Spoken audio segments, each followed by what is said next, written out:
Hi, everyone. This is Jack Allwild with another money episode. Today, I'm discussing Gary Stevenson's book, The Trading Game. Gary Stevenson has become famous through his YouTube channel, Gary's Economics. He was a top trader at Citibank, and he's been making his rounds on different media outlets. You might have seen him on Diary of a CEO. I can bet you they would do it. I can bet you they would do it. I'm sick of multimillionaires telling kids who can't afford to turn the heating on, you just need to be more entrepreneurial. It's sick, Dan. It's sick. But this gives people mental illness. It gives people mental illness. Or Piers Morgan, and Piers Morgan had these two questions for Gary. Two questions. How much money have you made in your life? Yeah. And how much have you given away? I'll give you an excellent answer to that. If you want to know how much money I've made in my life, it's exactly there in my book, The Trading Game. Gary's response was, of course, Piers, you gotta go buy the book to figure it out. So that's exactly what I did. I bought the book and I read it, and I'm here to relay that information to you. And while I can't speak to the second question, how much money he gave to charity, I will give you a glimpse into what he made as a top trader at Citibank. So my general impressions of the book, it was a very good book. There are not many people from Ilford, part of East London, that go to London School of Economics like Gary did. So Gary talks, he's not the prototypical student. A few years earlier, he had been kicked out of school for selling like 3 pounds worth of cannabis.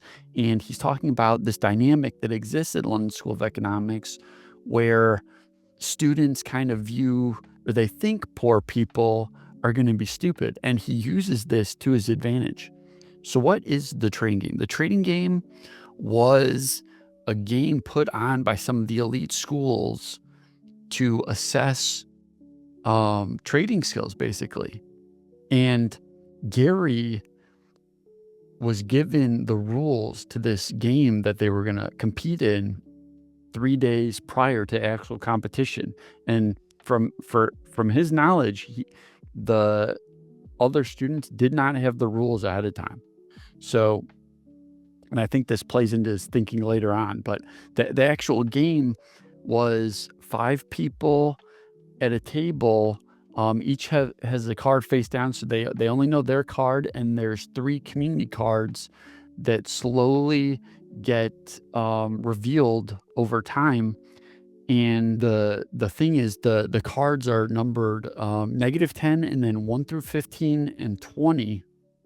And because he had the rules ahead of time, he was able to map out what the expected values were of the total. So you were kind of betting on the total of the 8 cards. It was like the total value of the asset, in a sense. That's kind of what they were testing or bidding on. And each person could have a bid ask of and a spread of 2. So like you could say, I'm willing to buy at 60 and sell at 63, or I'm willing to buy at 65 and sell at 67. But basically, he mapped out all these expected values. And you can see here, if you knew no information, the expectation of the 8 cards is like around 61. But if you have, a -10, of course, it pulls down the expectation given you have the -10 of the other 7.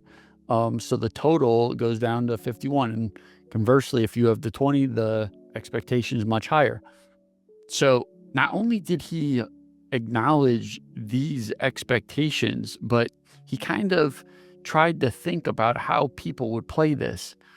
And so if someone right out of the gate came and said, okay, my bid ask is 67 to 69, so he assumed that the other students were, they could do these calculations too.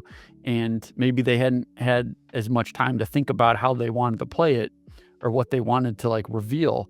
But if they gave like a 67 to 69, he would assume, okay, that person is the 20. And if another person gives like, 50 to 52 or 51 to 53, something like that, maybe that person has the -10. And what he was doing over and over again was just going to the person offering like 51 to 53. He would buy from that person and go to the person that he thought had the 20, and just that arbitrage play, just keep doing that over and over and over again. And the part he was trying to drill home was, it's not really exactly about what you think an asset is valued at. Like, just because you think it might be worth like 800,000, if the market's selling it for 600, just buy it at the 600, or it kind of converges to the overall this price. Just because the expectation from you is higher, that's not really what you should be buying it at. So he's kind of talking about these dynamics. He ends up winning this game and winning the whole competition. And that was important because that led to his internship at Citibank.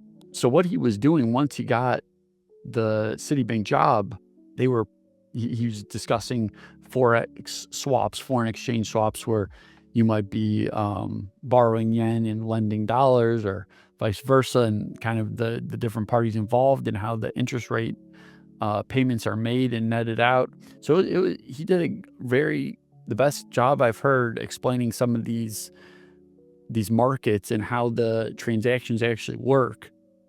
And basically, after the GFC, they were essentially just betting that the interest rates were going to stay low. So they were borrowing short and lending long, like borrowing near zero, lending at like 2%.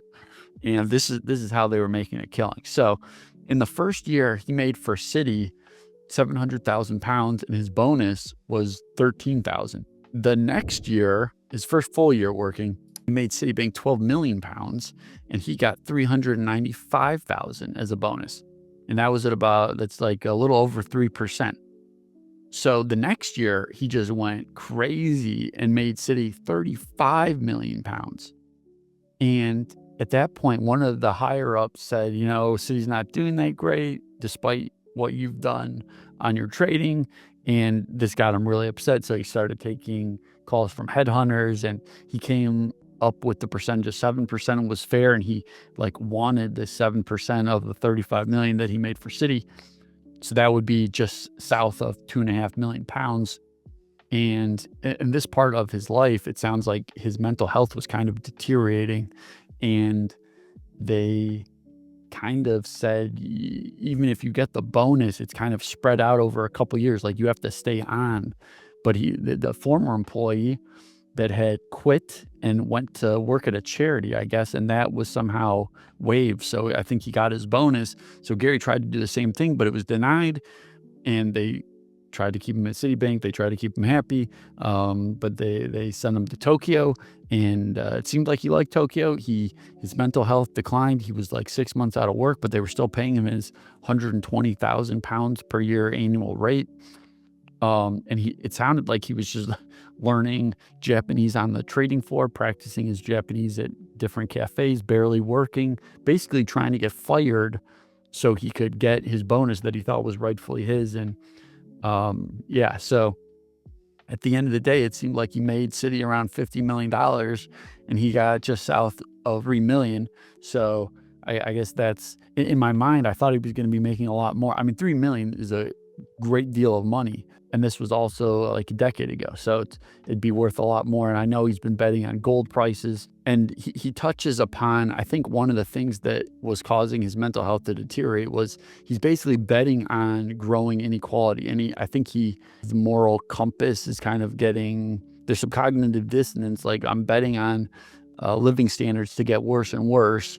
So he has some issues with that, I think. And I think the amount of money he made coming from where he was affected some of his relationships, that I think leads to some of his worldviews, and maybe not feeling like almost worthy of the money he's made, and feeling lucky at times, which he acknowledges life is some skill, some luck. And a lot of people at London School of Economics started out with a lot luckier hands than him. So I thought it was a great book. One of the things that he's been on the media a lot about is taxing wealth. And his solution to this growing inequality is like taxing assets, not taxing active income as much. And he acknowledges that money printing makes the rich richer. I'm totally on board with that. I agree with that. I don't think it's even really a question like that is occurring when they're printing money ad nauseum. And I just can't get on board with taxing wealth. I think the taxes should be lower for virtually everything. And I don't think it's really practical to implement. And I think there should be more talk around the actual source of the money printing and fiat currency and getting back to a hard money. So that's my take on it. I really enjoyed it. I like listening to him. I would go give Gary's economics a look on YouTube. He's very good at breaking down complex topics. And I think it's overall good for people to start thinking about this, thinking about the problem. And while I don't agree with him on the solution, I think he's doing a good job raising awareness on the problem. And if you like this episode, I would greatly appreciate it if you subscribe to the channel. We'd love to have you.